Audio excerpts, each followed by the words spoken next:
وافضل المعروف الذي تصنعه لنفسك. فانت اولى الناس بصنع المعروف لنفسك. وكيف اصنع المعروف لنفسي؟ بان اكثر من الصدقات، اكثر من الصدقات الجاريه، اخرج لنفسك، لا تنتظر احد ان يفعل لك. اذا كنت انت لا تحب نفسك تنتظر ان يحبك الاخرون، غير منطقي. فيموت فلان وفلان وفلان وفلان ولم يخرج جنيه واحد صدقه جاريه لنفسه، ثم بعد ذلك ينتظر ان ابنائه من يفعلون له. اذا كنت انت لم تفعل لنفسك تنتظر غيرك يفعل.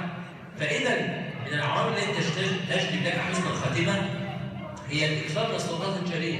تخرج انت وانت الان على قيد الحياه، طلع 50 جنيه 100 جنيه ايا كان، طلع اي جمعيه خيريه، دي صدقه جاريه. حتى اذا جاءك ساعه الوفاه يكون عداد الحسنات بتاعك شغاله، الصدقه الجاريه شغاله وترجع عليه، فيكون ينزل بك ملك الموت وحسناتك تعمل وحسناتك تزيد وحسناتك ترتفع، فيكون لك فضل من الله عز وجل في تلك اللحظه، تجد من ينفعك في هذه اللحظه.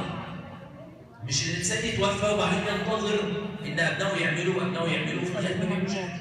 انا شاركت مع نفسي، الاولاد بيزعلوا على ابوهم اسبوع الثالث، بعد كده كل واحد بيتشغل في حياته وفي بيته ومش عارف ايه، وبيبدا طبعا دور النساء بقى ربنا هداه وفلوس لا طلعها انت اتهبلت في المقاوله بيها، انت مش عارف البنت بتتجوز وولادها بتتعلم، والقصص التعبانه بتاعت الحريم بتاعتنا.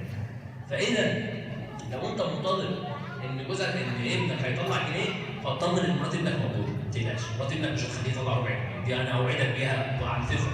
فاذا انت اللي عليك الدور ده، ما تنتظرش ان ابنك وبنتك والكلام والله ما هيعملوا حاجه. انت مش اول واحد، ده في الاف ماتوا قبلك ومحدش سال فيهم.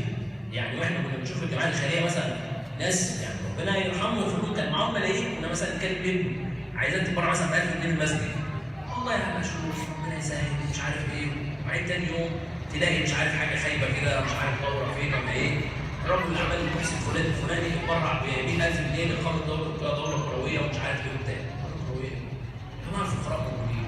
لسه نادي هنا من كام يوم كان عامل ماتش كوره مش عارف داعي الناس منين ومنين، فعمال اقرا على النت وراعى الحفله الرجل الاعمال فلان الفلاني وفلان الفلاني وفلان الفلاني، وصرفوا على الحفله 120000 جنيه. ايه ده؟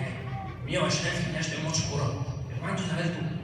كم مسلم يموت يوميا لا يجد دواء، لا يجد مالا، لا يجد طعاما، لا يجد كساء، لا يجد بطانيه يتغطى بها. اليس هؤلاء اولى من هذه الفلوس السفيهه التي تنفق؟ هذا الرجل الا يعلم حينما يسال الله عز وجل ماذا ستقول لربك؟ الفلوس صرفتها في ايه؟ وصرفتها في ماتش كوره؟ المسلمين موجودين يا عم، المستشفى موجوده، معامل التحليل، مثلا مسجد قباء ربنا يكتب خير فتحوا عيادات خيريه، روح ساعدهم بدواء بكذا، عندك 100,000 باب تعمل فيه.